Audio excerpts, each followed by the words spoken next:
Deixa eu te perguntar uma coisa. Você acha certo o STF julgar um processo de furto de dois shampoos no valor de R$ 20, enquanto milhares de aposentados aguardam a revisão da vida toda, correção do FGTS e outras causas muito relevantes? É isso mesmo, então você precisa saber o que está acontecendo aqui no STF. Antes de começarmos, se inscreva no canal. Eu sou Nakamura, professor e advogado.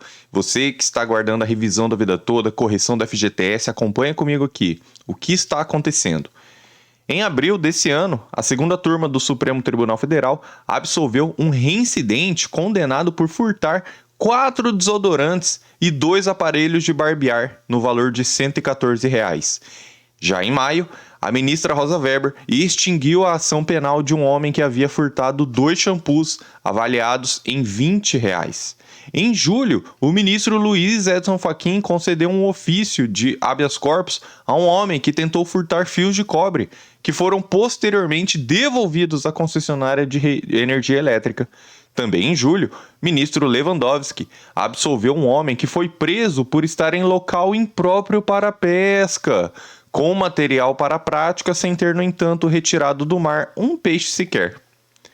Casos como esse não são exceções no STF. Julgamentos relacionados a furtos de pacotes de fraldas, fios de cobre em estado de sucata, itens de higiene, alimentos e bens de primeira necessidade viraram rotina para a Corte Suprema do país. Em todos os casos tiveram o mesmo fundamento para absolvição ou trancamento da ação penal, o princípio da insignificância.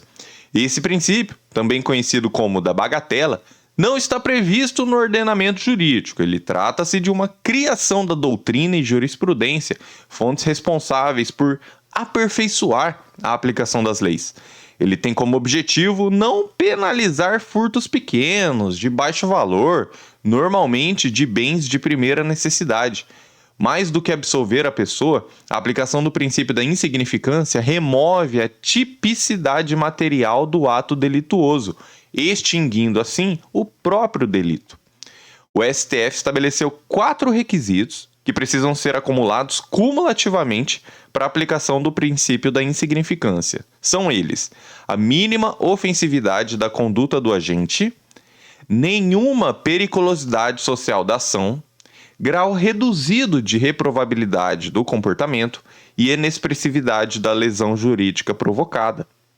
Sendo assim, a Corte considera que delitos cometidos com violência ou grave ameaça não podem ser objeto de aplicação do princípio da insignificância, ainda que a lesão ao bem jurídico tenha sido inexpressiva.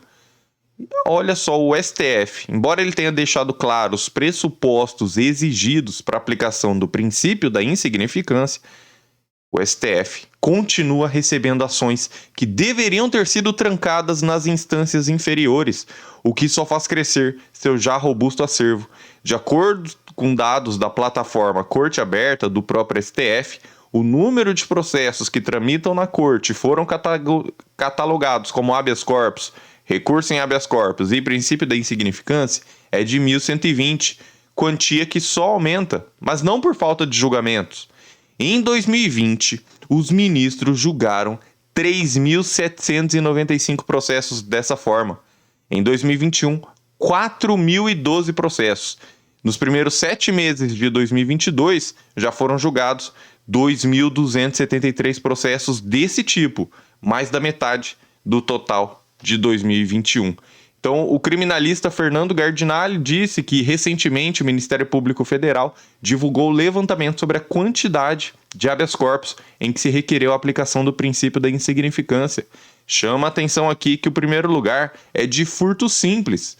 Por exemplo, a mulher que furtou uma Coca-Cola, macarrão instantâneo, suco em pó. Então, é possível perceber um aumento de casos, possivelmente causado pela crise. Claro, não é desculpa para furtar nem nada disso. Nem estamos falando que esses casos não devam ser levados para a delegacia, para depois ser apurado pela justiça. O que estamos falando aqui, e o próprio artigo trouxe, é o fato de chegar ao STF. Né? Um furto de 2 shampoos de R$ 20, um furto de suco em pó, o furto do desodorante.